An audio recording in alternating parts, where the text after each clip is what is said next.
আমার রান্নাঘরে যতগুলোই ভর্তা বা বাটার রেসিপি তোমাদের সাথে শেয়ার করেছি সেটা সবগুলোই কিন্তু তোমরা খুব ভালোবাসা দিয়েছো। তাই আজকে আরেকটি নতুন রকমের ভর্তা বা বাটার রেসিপি নিয়ে আবারও হাজির হয়ে গেলাম। আশা করি রেসিপিটা দেখলে তোমাদের ভালোই লাগবে। গরম গরম ভাতের সাথে এরকম যদি ভর্তা বা বাটা থাকে তাহলে কিন্তু আমার মনে হয় আর কিছুই লাগে না খেতে, তাই না? তাহলে চলো কথা না বাড়িয়ে রেসিপিটা দেখে নিই। তো প্রথমেই কিন্তু কড়াই গরম করতে বসিয়ে দিয়ে গ্যাসের ফ্লেমটা লোতে রেখে দিয়ে দিলাম হাফ বাটির মতো সাদা তিল। তো সাদা তিলটাকে কিন্তু আমি 1 থেকে 2 মিনিট লো ফ্লেমে ভালোভাবে ভেজে নেব। এটা কাঁচাও করা যায় কিন্তু ভাজলে একটু ভালো লাগে, তাই ভেজে নিচ্ছি।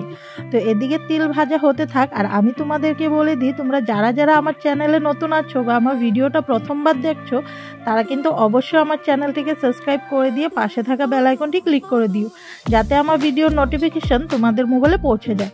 আর যারা অলরেডি আমার চ্যানেলকে সাবস্ক্রাইব করে রেখেছো তারা ভিডিও দেখার পর একটা লাইক আর কমেন্ট করতে কিন্তু ভুলবে না, আর শেয়ার তো অবশ্যই করে দেবে যাতে তোমার থেকেও অন্য মানুষরাও দেখতে পারে। তো এদিকে তোমাদের সাথে কথা বলতে বলতে আমার তিল ভাজা কিন্তু প্রায় হয়েই গেছে। আর অল্প সময় ভাজা ভাজা করেই নামিয়ে নেব তিলগুলোকে।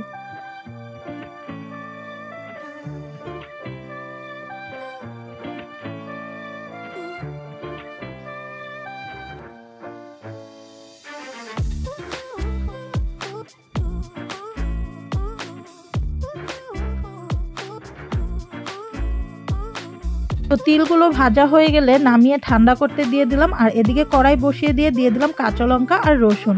তো কাঁচা লঙ্কা আর রসুনটা কিন্তু আমি শুকনো খোলায় ভেজে নেব, যাতে করে রসুনের যে কাঁচা গন্ধটা আছে সেটা চলে যায়।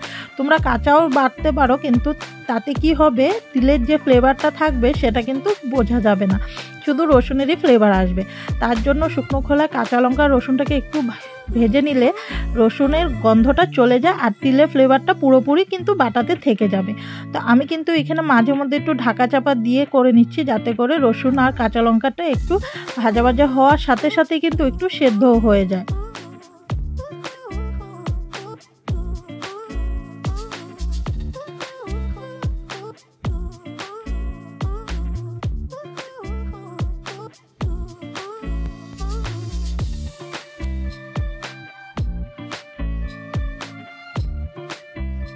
কাঁচা লঙ্কা রসুনটা কিন্তু ভাজা ভাজা হয়ে এসেছে, এখন নামিয়ে নেব। তো এই বাটাটা কিন্তু আমি পাটা পুতাতে করছি, তোমরা চাইলে কিন্তু মিক্সিতেও করতে পারো, কিন্তু আমার মতে এই বাটাটা যদি পাটাতে করা যায় তাহলে টেস্টটা দ্বিগুণ হয়ে যাবে। তো মিক্সিতে করলে শর্টকাট হবে, তার জন্য কিন্তু আমি মিক্সিতে করিনি, একটু তোমাদেরকে দেখানোর স্বার্থে আর একটু টেস্টের কারণে কিন্তু আমি পাটা পুতাতেই পুরো বাটাটা তোমাদেরকে দেখাবো।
তো তোমরা তো দেখতেই পেলে আমি কিভাবে বাটাটা করেছি আর কি কি দিয়েছি। তো তোমরা কিন্তু এভাবেই বাটাটা তৈরি করবে বাড়িতে আর গরম ভাতের সাথে পরিবেশন করবে।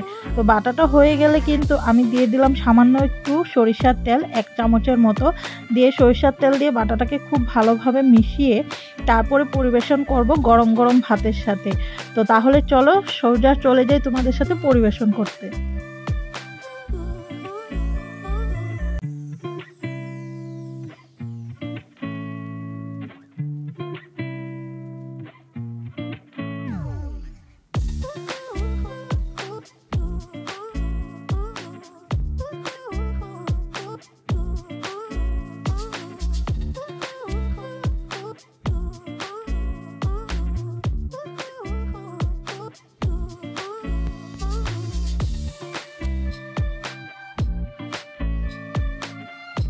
তো ফাইনালি আমাদের তিল বাটা ভর্তা যেটাই বলো সেটা কিন্তু তৈরি হয়ে গেছে। আশা করি রেসিপিটা তোমাদের ভালো লেগেছে।